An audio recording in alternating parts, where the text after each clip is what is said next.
So in Unreal, I'm planning to import these meshes to be used with Nanite. So that means that these rocks are not going to get significantly more detail added to them inside of Houdini. I only really care about the main volumes of the shapes. And inside of Unreal, it's the material with Nanite tessellation and displacement that's going to be carrying the look up close. So in order for nanite tessellation to effectively do its job and for nanite to work efficiently, we need to ensure that we have relatively regular sized triangles. So I'm going to put down a Remesh node, and we're going to say, let's try 0.4 to begin with, and we don't need any smoothing iterations for now. Let's just have a little look at the result that we get. Maybe we do need one iteration.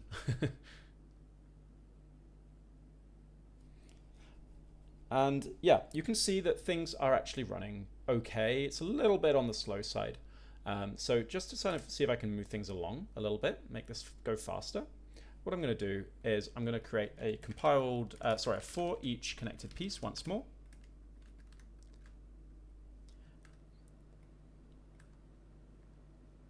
Ooh, set this to manual. So we're going to say for each connected piece, connect this up, remesh, multi-thread, compile block, which means we're going to be able to run over multiple boulders simultaneously, and we're not going to be making a redundant kind of copies in memory. And indeed, we can see that is much, much, much faster to get to the end result. So that was a very practical example of when this is useful. Again, it was probably dozens of times faster to treat each boulder individually. And that's because nodes like the Remesh node and PolyReduce node look globally at the kind of geometry in order to make smart decisions about how they're going to work. So obviously the less geometry they have to look at, the quicker they're going to be able to make those decisions. And we have now even sized tries, which is good for nanite inside of Unreal.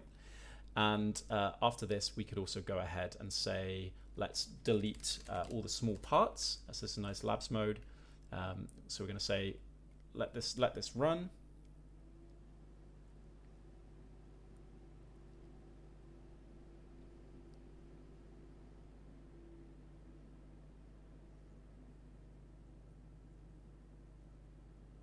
And we can change that size to say anything less than a meter.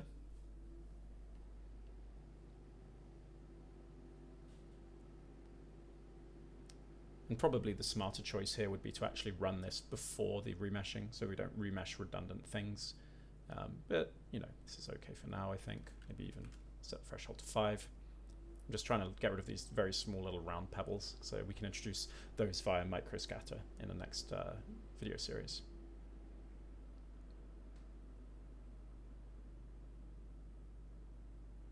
There we go. Okay, so we still got some of these quite round things, but that's okay. And nanite displacement likes soft edges rather than hard edges. Nanite displacement, sorry. So now we can move on once more. And what's the very last step? Okay, the last stage before this is ready for export to Unreal is we actually need to go ahead. We can't export this entire thing as one giant piece of geometry to send over to Unreal. Because that's not going to work very nicely with the way that culling works with nanite in Unreal, and also Lumen. They prefer to deal with smaller kind of chunks, but we also don't want to send each individual boulder as its own mesh, because I'm going to have to deal with 4,000 files inside of Unreal, which becomes a bit of a nightmare. So we need to identify sort of a reasonable number of meshes which would fit inside of a single landscape tile in the terrain, and ensure that we're not using up too much memory or anything like that in order to have a sensible input for rocks inside of Unreal. So yeah, next video we're going to be looking at the clustering.